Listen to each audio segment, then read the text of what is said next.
My name is Gassia Mikaelian. I'm an anchor reporter at KTVU Fox 2 News in the San Francisco Bay Area, and I'm happy to welcome a Bay Area company, Pat Waters, Chief Talent Officer of ServiceNow, which is based in Santa Clara, Silicon Valley. Thank you so much for being with us, Pat. Oh, it's my pleasure. Thank you for having me today. What is the main mission of ServiceNow? ServiceNow is a born in the cloud software provider that focuses on workflow.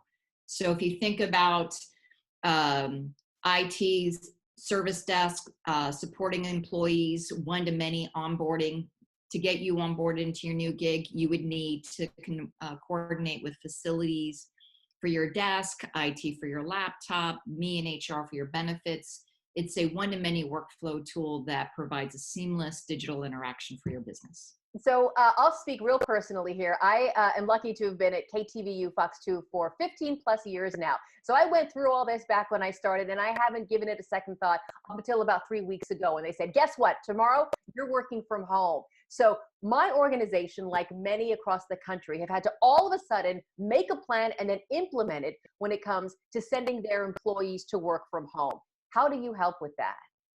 Oh my goodness. So we were born digital. So for us making that decision to work from home, we sent our 10, 11,000 employees home last month.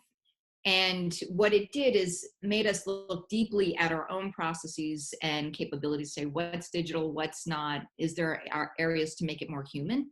Because we had the workflow, but did we have the humanity in all of our workflow?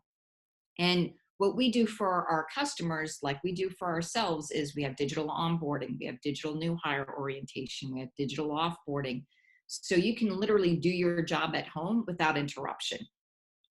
Part of this is about the actual tools, right? The hardware, the software, the cable that connects the thing to the other thing. And then so much of this is personal. How do you suggest that companies that find themselves in this brand new place handle something like this they've never done before? Just remember, no one's done it. I keep reminding myself, my employees, and my peers, we are going to be perfectly imperfect. We are going to be more agile. We're going to learn through this together. And when you give me feedback, we will adapt and learn. And so the first order of business was keeping our employees and ourselves safe. So get you home, then get you connected. Do you have a place to work? I mean, the stories that we hear from our employees and around the world, I'm glad to be home. Now I was working in my bedroom and it impacts my spouse. Now I'm working in a closet. Now I'm working in the garage. Like within 3 weeks, we're figuring this out, but keeping the human connection, how frequently you communicate, how do you use video, right? Zoom, WebEx, you name it. It's the thing that unites all of us and invites us into each other's homes, like you're in my home. So it gets it more personal, and it's a glimpse into your humanity that we wouldn't have otherwise gotten.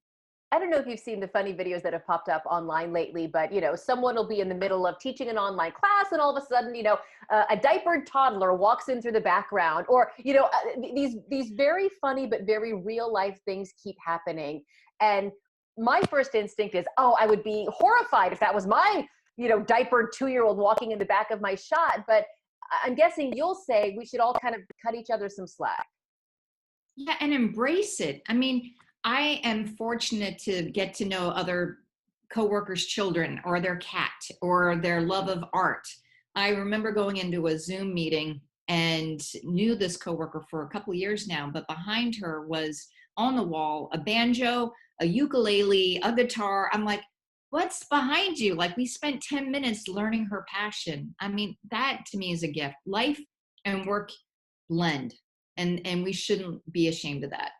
Let's talk a little bit more about the work part of it. I know that your company, ServiceNow, is holding strong. We have unfortunately seen many, many companies in our backyard, in the Bay Area, and all across the country go through either major layoffs, and also some companies are closing down entirely. ServiceNow has a way for people who are currently unemployed and are able to get back to work toward doing that. Yes. So what we've done, or myself and CHROs got together probably about 4 weeks ago, and we were in a CHRO forum hosted by Accenture and Julie Sweet, their CEO. And she was chatting about 30 of us CHROs. What are we doing during COVID? Like, how are we taking care of employees, ourselves? What's the new reality going forward? And what are we uniquely positioned to do to help the world?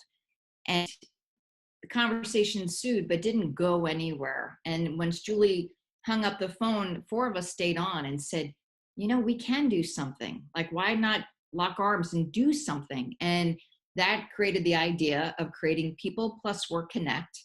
We launched our platform last week.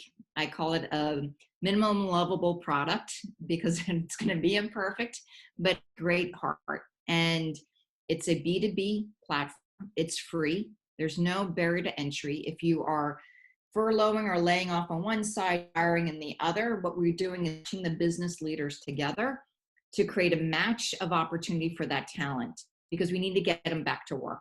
And that's a global platform, something that's our compassion project, as we call it, and we're excited to launch it. I know a lot of people who may find themselves either laid off or furloughed right now might take this opportunity to either brush up on skills needed in their industry as it evolves and changes, or maybe might use this time as a, I've always wanted to do X.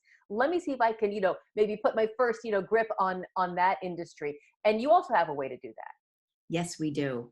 So I know there's lots of opportunities for learning, but for ServiceNow, what we're offering is a free fundamentals voucher certification program. So if you want to learn how to be an administrator in ServiceNow and support our application and work on the platform, we are now giving you an opportunity with this free cert to do that on the fundamentals. And then there's like 250 courses you can take in addition at a discount to help you progress your technical skills.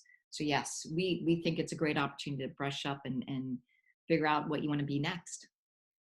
It seems as though the world is consumed with the coronavirus. Are people still hiring right now? And not just for the Instacarts and Amazons and Trader Joe's, those businesses that are under very heavy demand right now. Yes, I think there's pockets of hiring. I think there's pockets of conservatism. I think people are worried about what the future holds. If you don't have an end date, what does that look like? But if you have a solid business and you want to continue to grow your business, hiring top talent should continue to be a priority. Hiring amazing diverse talent around the world, creating opportunity for them, I think is such an important opportunity. So yeah, there are pockets of hiring. I'm seeing it.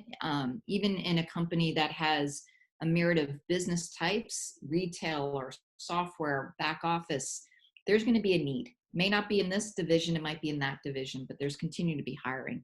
The hope is connecting all that demand and supply together to make it more visible. Is the timeline taking longer for what would be a typical hire? I'm not seeing it yet. My hypothesis is yes, it might take longer. We're doing virtual interviews.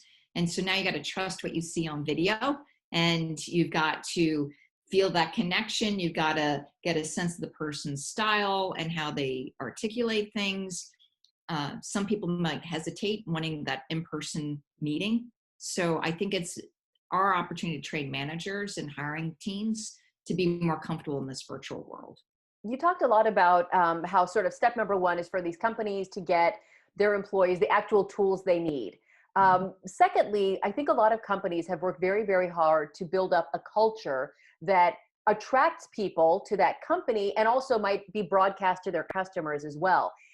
I'll tell you, I haven't been in my newsroom for, what feels like 6 months, maybe closer to 3 weeks in reality. And I'm finding it very difficult to connect with my coworkers in the way that we used to when we'd all be waiting for the one smelly microwave in the newsroom kitchen, right? How do you recommend that we all stay in touch and stay friends, even though we're all, have been scattered to hither and yon? I think it's keeping the human in the conversation. When you start a Zoom call or a WebEx or Teams meeting, how are you doing has a whole different meaning. How are you and your family? And people are listening for the answer. Really listening. I think that is beautiful. I think companies are being innovative and teams are being innovative on their social hours, on bringing your spouse to the social hours. So you're meeting extended families and parents and children. We are offering free moments on your calendar to have leadership actually read books to your children. So storytelling time. So brings your family into work. So, oh, that's Pat or that's Ryan. Like it's a real warm feeling. We are doing virtual yogas. We're having music hours. I think people will find a way to be social. We might be physically distancing, but I think we're leaning into the socialization better than ever before. I have to say, one of my managers at work has set up like a Wednesday lunchtime, no agenda, let's hang out, tell me what's on your mind. And then, they also set up a Slack channel where they just kind of put like funny tweets or my husband did this stupid thing. And my first thought was, I can't believe my managers are starting this, right? Because I think of them as just efficient machines. But then I realized that just that little bit of connection, that little bit of funny, that little bit of, her admitting, I jumped on the last two rolls of paper towel at Safeway. Like, it makes me think, oh, she is like me and we are all in this together. So I didn't see the benefit, but now I totally get it. I so get it. And it's such a human feeling when someone has empathy and compassion. So if you're sitting on a video for 8 hours a day, there's fatigue because you're so focused on that screen. And my manager would say, let's just get on a call and walk around the block together. That person might be 3 states away, Right. but they're like, they understand I need to physically get out and do something to be physically and mentally healthy. That to me is a gift. And finally, Pat, what do you hope that we as a society or, we as an individual company take away from this time and still keep doing even after we're all back in our cubicles? Stay human, authentic, compassionate. I think compassion and empathy get confused. We talk about empathetic leadership, but empathy is feeling your pain, but compassion is empathy plus action to fix the problem and help alleviate the pain. And I think if managers like yours have compassion to say, how do we connect? How do we make it okay to be wonky, awkward, confused about technology, teach you how to get connected? That's a gift. I hope we never lose that compassion in how we lead. It's funny, I like I said, I've been working at KTVU for 15 plus years, and every time I have personal, either like me and you, a one-on-one Zoom call, or I pick up the phone and talk to one of my bosses, I hang up and I go like, "Oh, I actually miss them. Like, I never thought I'd miss my bosses, right?" And I think about how they're really helping us through this time where, we're all concerned for our health. We're concerned about the financial future. There's so much to worry about, and having someone in a position of power say like, hey, did your toddler ever put on some pants that day? It just makes Yes. me think, oh, I love you and I'm going to work for you forever. Yes, that's a great talent culture brand opportunity. Be human. Yeah. All right. Well, it's been a joy to talk with you, Pat Waters. I really appreciate your time. Pat Waters, thank you again, Chief Talent Officer for ServiceNow based in beautiful Santa Clara, California. Thank you. Of course. And if you'd like more information on this topic, you can visit us at coronavirusnow.com.